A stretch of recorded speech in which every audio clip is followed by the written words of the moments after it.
This episode discusses suicide among youth and young adults. Some content may be difficult to hear. Please take care while listening and reach out for support if needed. If you or someone you know is struggling, call or text 988 in the U.S. for the Suicide and Crisis Lifeline. Howdy, everyone. Welcome back to Mindful Moments with NAMI Next Gen Council. My name is Maya. And my name is Anna. This month of September is Suicide Awareness and Prevention Month, so that is what we're going to be doing our podcast on today. This is a hefty topic, we know that, but we want to bring awareness and talk about things as it's a really important subject and it's personal to a lot of us. You might notice we have some lovely new faces with us today, so I'm going to go ahead and introduce you all to Ash Savage. Right here. Ash is a graduate student in the Clinical Mental Health Counseling Program at Oklahoma City University with an expected graduation in May 2026. High class. You got it. They will dole bachelor's degrees in psychology and rehabilitation science from Arkansas Tech University and are on the path to becoming a licensed professional counselor. With 4 years of crisis experience in mental health and behavioral health, Ash brings both a professional insight and personal resilience to their work. As a suicide survivor, Ash is deeply committed to advocacy and awareness. Co-founding Counseling Stars, a student-led organization at OCU focused on mental health outreach. They are passionate about participating in mental health events and conferences, aiming to empower others through education, empathy, and lived experience. Thank you for being here, Ash. Absolutely. Happy to be here. Our other special guest with us today is Brittany Ward. Brittany is a graduate student in the Clinical Mental Health Counseling Program at Oklahoma City University and an intern therapist at both the OU Child Study Center, where she works with children diagnosed with selective mutism, and at Pivot, where she supports young adults navigating homelessness.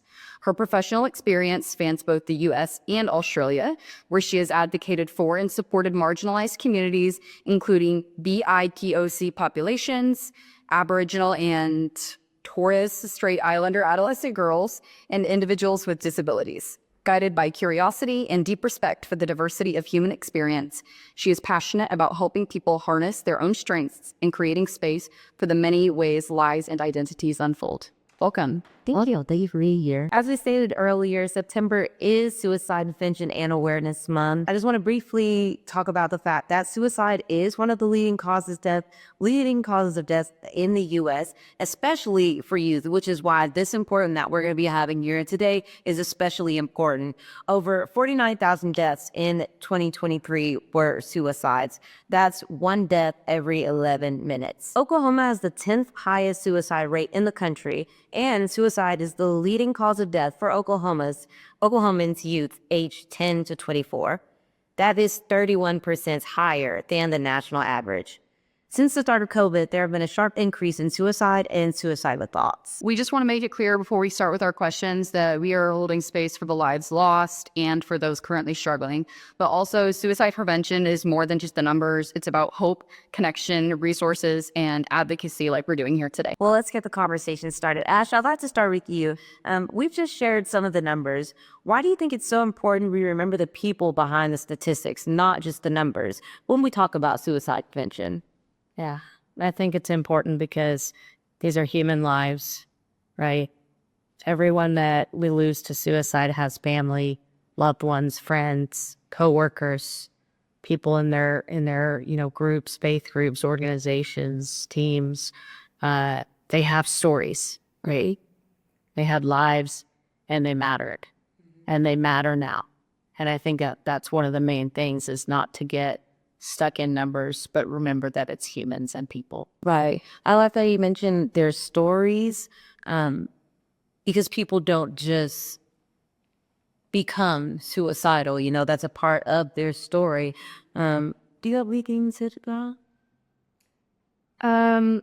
Yeah, I think especially now that we're both in graduate school and at our practicum sites, and so we're getting exposed to a lot of like different traumas, and just it's hard. It's hard right now. I think it's life in general, the human existence, I could argue, is just challenging, period, at the end. But especially in today's socio-political climate, it can be really challenging, especially if you're a person from a marginalized group, to like feel whole. And now more than ever, it's so important to, like, it's okay to not be okay, but reach out to someone. Yeah.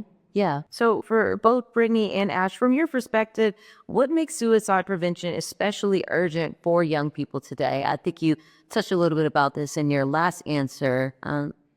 Well, I want to expand on it a little bit. Yeah. I think social media plays a critical role in my experience in working with Aboriginal and Torres Strait Islander girls in Australia. What I noticed, some of the risk factors for suicidality, even like being bullied at school. So it's not just stuff happening in a home, but also things that can happen at school.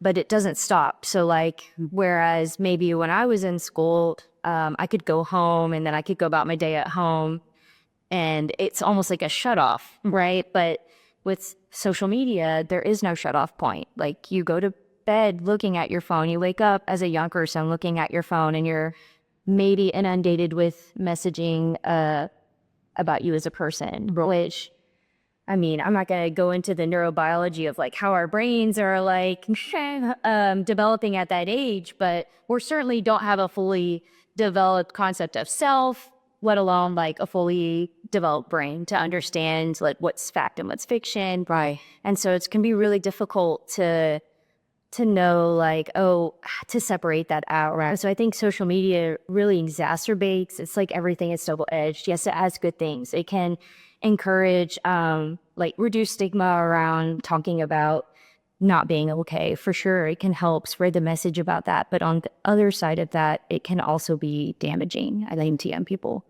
I think depending on the algorithm you're on too, I never realized, like, because so much of my struggles were when I was in high school, and, you know, as a high schooler in the 21st century, I was glued to my phone all the time. And so I would go from feeling ostracized at school and then not realizing until just talking about now that, like, I still felt ostracized at home because I was glued to the same things that I was looking at and experiencing at school, even though my home life was good in high school. That's very interesting, though. Yeah, I think it's important to talk to young people about suicide, get that out there, because prevention can be so effective, especially with the younger generation and population. And if we can prevent that first attempt, that's going to support with the reduction in the future, right? Studies show that if someone does attempt, it increases the likelihood that they will again in the future or complete suicide. And so early and often, and like what y'all are doing right now is amazing because people need to hear about it.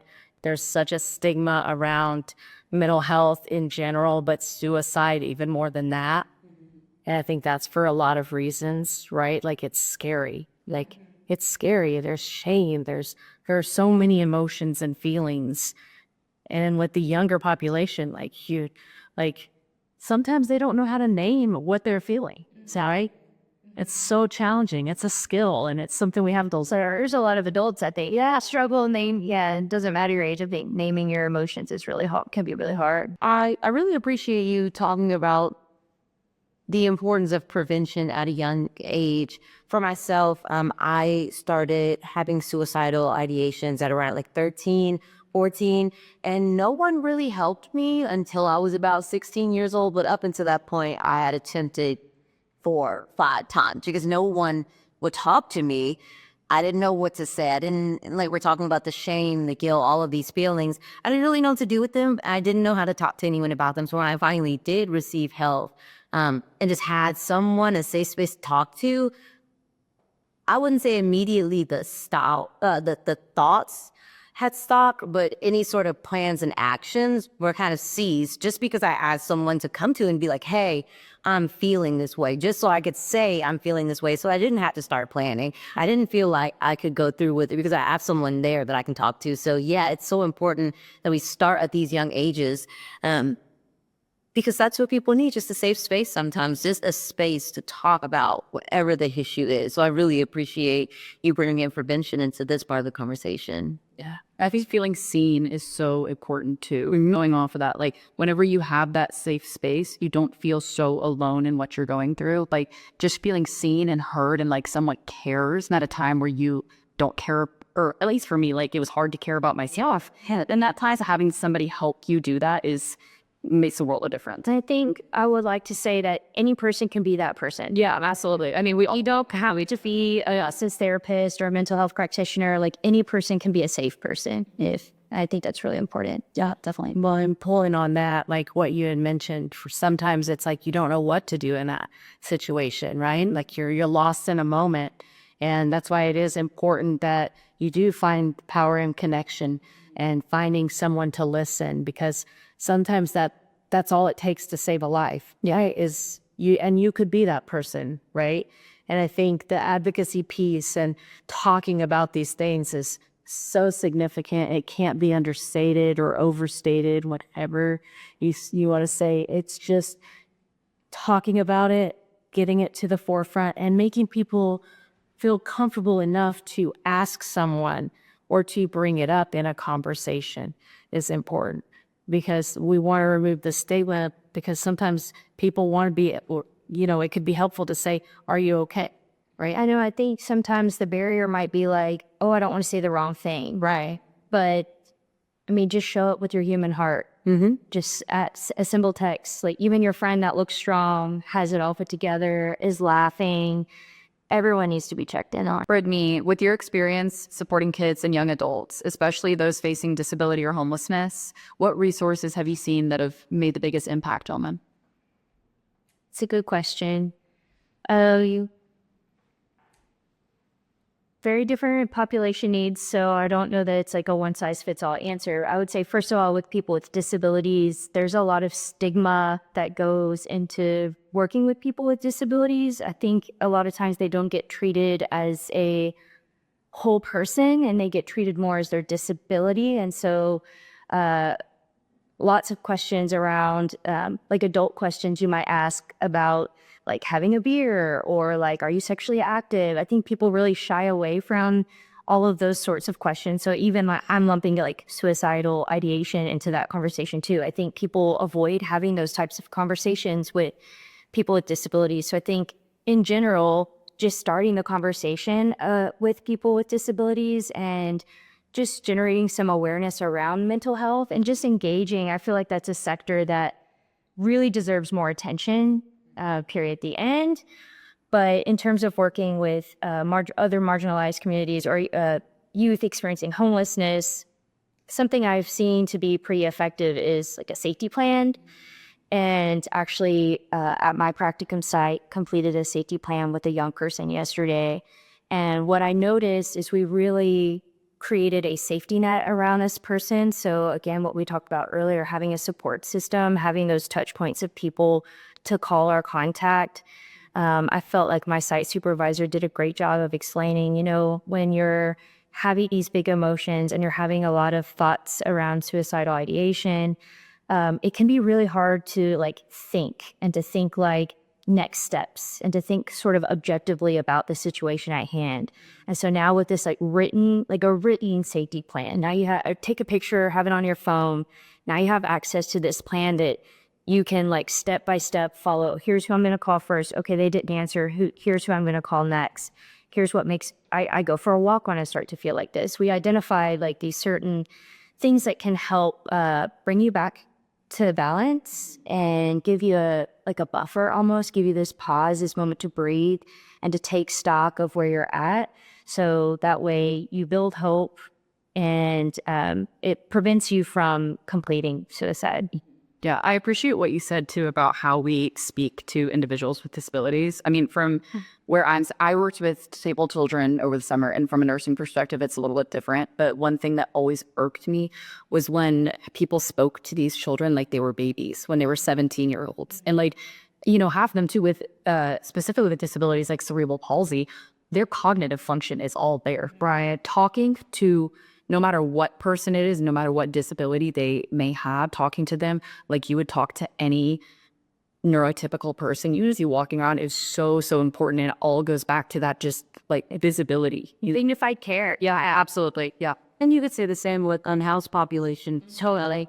One thing I did want to say about Oklahoma's unhoused population is, obviously this is a huge socio-political conversation on how to work with and address houselessness here in Oklahoma. However, I'm sure you've seen from your own experience working that having an actual space that is safe is really an incredible resource for someone who is feeling suicidal. I know for myself, I was very grateful for the opportunities that I was away from the things that were stressing me, and just like having a space, a physical space that feels safe and whole, you know? Like a shelter or, well, yeah, okay, yeah. Yeah. I think and you pointed out already, there are like common factors and trends when it comes to people that complete suicide. And one of them is financial instability and housing instability. And it kind of reminds me of like when I was in my situation and I was in my darkest place. I don't like to talk about it a lot because I feel like it's so important to recognize where you came from, but also enjoy the present as our and the future, right? But in that moment, right, housing instability, couch surfing, those types of things, addiction, leading to financial instability as well. It all kind of gets really heavy, right? And you get lost. And for me, I was really blessed that I made a phone call to my grandma. And that was it. And that connection, right?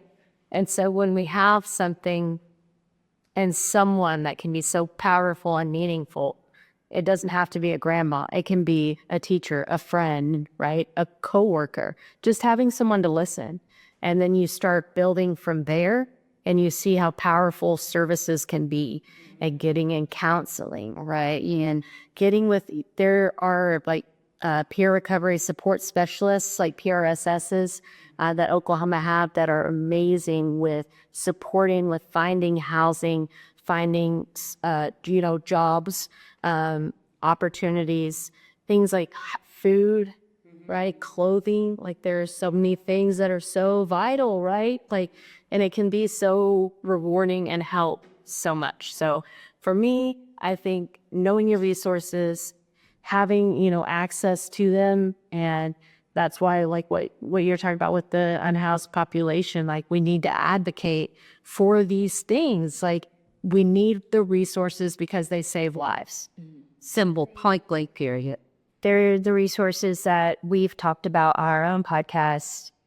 Like Pivot is a really great, they have a great shelter, and also the Homeless Alliance. They have a lot of resources for young people experiencing homelessness too. So those are definitely great places you could start if you are experiencing anything like that. Hey, don't gatekeep. What's the name of the podcast? Counseling Stars. Beautiful. This question is for anyone. Why do you think so many young people still feel uncomfortable talking about their mental health? That's a loaded question. I think that is a loaded question. I think there are so many reasons and the different reasons for everyone, right? We have stigma, and we've talked about it a few times and mentioned it. Can't forget to mention it. But there's also the culture, right? And it's important, and I don't want to get too into, this, but you diversify your support to meet the needs of different groups. And what I mean by that is some people, their culture doesn't value, going to other people, right? And they may say, hey, like we keep it within the family. Right. And that creates that barrier to talking about it. We know talking about it can be so effective. And so, it's important for us to recognize the need to meet people where they're at. So if it's at school, if it's at church, if it's at work, right? Just talking about these things, the podcast that this is, I think meeting people where they are. And that's, yeah. I like that you mentioned the culture of folks and why they wouldn't talk about it and like keep it in the family. But what happens when your family is the reason that you are feeling down? Who do you go to then? So I guess I have A bit of a follow-up question. What do you do in those situations where you don't know how to start the conversation? You use the resources, and that's why it's important that everyone knows there are always resources like 988. That's 24 hours. They can call, they can text, they can chat online. Just knowing about options, like, right? There are teen chat lines. There's NAMI warm lines. Like, there are places to talk to people, especially when it feels like your environment is the problem. Right. I think that struggle never truly ends too. Like for me, I have come out on the other side of it, and I'm very comfortable in talking about the fact that I am a suicide survivor. But at the same time, I've learned through therapy and over time that I have boundaries, and I choose to not talk about like the nitty gritty details of the things that I went through, but recognizing that we can still be advocates and talk about these things without overselling ourselves or putting ourselves in a position where we feel drained after and making it into that positive thing. So obviously we've talked about advocacy a lot and breaking the stigma after coming out on the other side of it. But something else that is very important to talk about is how do we support friends, families, and loved ones who have lost someone to suicide? And I think that is difficult to talk about, but there are resources that I know Brittany and you have mentioned. Yes. So I actually volunteered with a group called Calm Waters here in Oklahoma City. They have a bunch of different types of grief support groups, but there is one specifically a peer support group for suicide. And it's typically like an 8-week long like sessions, like 1-hour sessions. And then they take a break. So they do it in the fall and then take a break and then do it again in the spring. And I've seen the people in there. There's something magic that happens in the room, even though it's like a really sad like thing to experience, but to share in that vulnerable space, like to be in that space with someone else who's experienced something very similar to you, I think helps people. It brings walls down and allows you to share and talk openly about some of maybe what we might perceive as like unsavory feelings we might be feeling about what happened. And we talk about how like there's no bad feelings and this is a safe space to talk about that. And a lot of them end up like sharing numbers and going beyond even like the support group and like being support for each other like outside of that space. So yeah, it's a really great organization. Yeah, I think those feelings of anger are so like one of the hardest things to talk about with suicide. And I definitely appreciate you sharing those resources of spaces where you can feel okay saying like, this made me angry that my friend or loved one did that, because that's, an okay feeling to have. Mm-hmm. What message would you want a young person listening who is struggling right now to hear? Well, as a young person, actually, I'm living abroad. I'm going to channel speaking to maybe that version of myself. I had overstayed my visa and I was actually experiencing homelessness in New Zealand, and I was couch surfing. And there's a lot of feelings that we've talked about here about like shame and feeling like a disappointment. And I was like half a world away. I'd been kicked out of my family's home. And so, or like my American family's home. And so I didn't feel like I had anyone to call. I didn't have anyone to bail me out of my situation that I was in. And so if you find yourself feeling like that, like you're hopeless and like you don't matter, and it would just be better if you weren't around. I just want you to know that there is someone out there that cares for you and loves you and is willing to listen to what is going on in your world. Reach out to someone. If you feel like you don't have that someone, reach out to 988. Dang, Brittany. Yeah. I that was so powerful to me to hear. It makes it challenging to answer on my side of it, but I want to kind of continue on that hope, right? And where you may be feeling hopeless, helpless, you may feel like there's no future, but there is. And that's the important thing, is that there's hope. You can reach out to anyone. It doesn't matter if it is, a family member. It doesn't matter if it's 988. Reaching out to someone to let them know what's going on so that you can get some help, because there's help for you as well. And our very last question for both of you, how can young advocates like us be part of the change in suicide prevention? I mean, you're having conversations, being willing to share your story. I mean, it's powerful. Storytelling is powerful, and that's why we've been doing it for like a millennia. And as long as we've been able to walk, stand on our 2 feet and talk. So I think it's just so important that we encourage people to be vulnerable, and we create safe spaces for people to share what they're going through and let people know that it's okay to not be okay. Sometimes it feels like, the world is crashing down on you, but, having people to talk to about it lightens that load a little bit, and it definitely instills hope, and I think helps you see that you're not alone. Yeah, and every time you get through it, right? Every time you get to that moment where you feel like you're not going to get out of it, and you do, you become that much more resilient, right? And it just becomes this habit almost. And then you work yourself to a point of advocating like y'all are now, yeah, and like we are. And I think that the big piece for me is be about it, right? And don't talk about it, be about it. And so, in the community, there are so many events, right? NAMI does wellness walks. They just had the ASPF Suicide Prevention and Awareness Walk at Bricktown.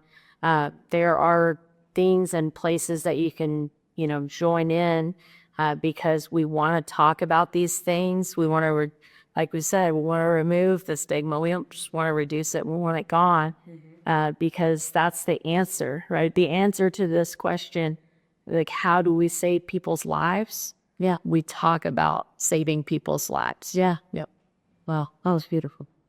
And like creating connections is so important. I know when you're going through a moment of crisis, self-isolation seems like we kind of want to we get into survival mode. And so we sort of our scope kind of narrows in just on ourselves. But I'm going to encourage everyone to reach your arm out, get out into the community, join a walk.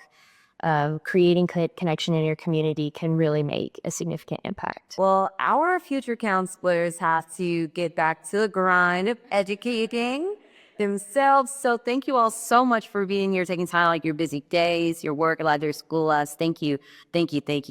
Absolutely. Thank y'all. Thank y'all. Thank y'all anyway. It's incredible. So a couple things we want to reiterate as we close. Suicide prevention is about people, not just the numbers. I think a major thing that we need to talk about is bringing the humanity back to suicide and not just the percentages, because I think people forget that. Everyone forgets that. It's a natural thing, but we need to ground ourselves and recognize that we're all humans. Another thing is access to and variety of resources matter. 988 Lifeline is great. It's open 24/7. You can use it anytime you want, anytime you need. Local NAMI Oklahoma affiliates across the state, NAMI on campus clubs, such as chapters at UCO and OCU. The stigma can be broken through connection, especially for marginalized youth. And anything that you can do and will do helps, just such as things like we're doing today. If I would have looked back at my 15-year-old self, she never in a million years would have thought that I would be comfortable sitting here today at 21 years old and talking about the worst times of my life. But, we come out on the other side and we come out as better people. That's beautiful. Thank you all so much again for joining us for this month's podcast. Be on the lookout because next month we're going to be talking about relationships, healthy relationships, toxic relationships, how to spot them, how to avoid them. Always remember to eat when you're hungry, drink when you're thirsty, and take care of yourself. We'll see you next month. Bye.